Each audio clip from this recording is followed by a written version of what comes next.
The main thing that a reader wants when he picks up a book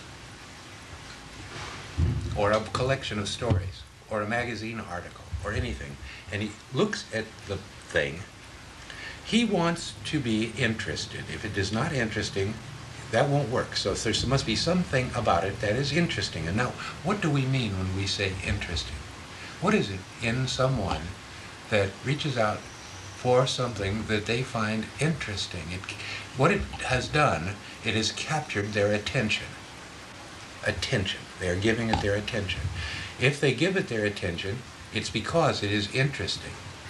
Now, what you are trying to do in this interesting thing that you are putting down is to reach out and seize hold of the reader's imagination. Now, he has an immense imagination. He has lived a total lifetime. He has experienced things you would have never experienced, and he has seen all manner of things. He's seen the movies you've seen, and he's seen the TV shows you've seen. So he's not limited in his imagination. He's just allowed his imagination to go to sleep. Now you're going to try and reawaken his imagination. You're going to seize hold of it. Now, how do you do that? How do you put down something that is interesting with the first sentence? You know, he wasn't only stealing my tires, he was dead. That's an opening line, you know.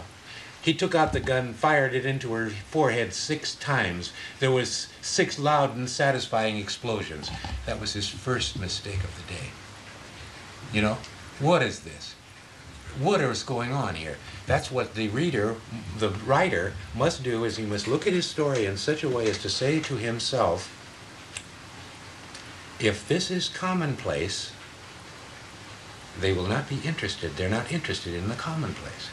This must be in some way extraordinary. It must be compelling. It must be off trail. It must be evocative.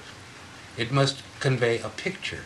There's so many of those things that are going at you as you're looking at your page, trying to figure out now exactly where in my inner narrative does this story begin. But I was a grown man before I ever saw a television set.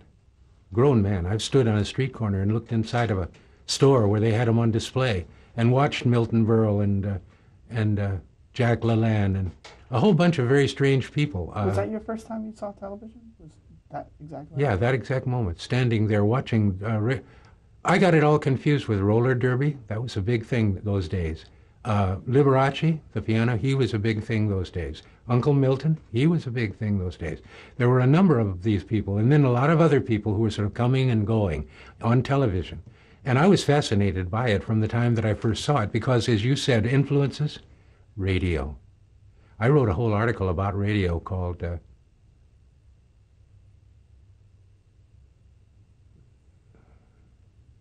I can't remember what the damn thing was called. I can sing it right here. Kind of cramped for space there. I wanted to have something for the signing. I mailed away to Subterranean, so I'll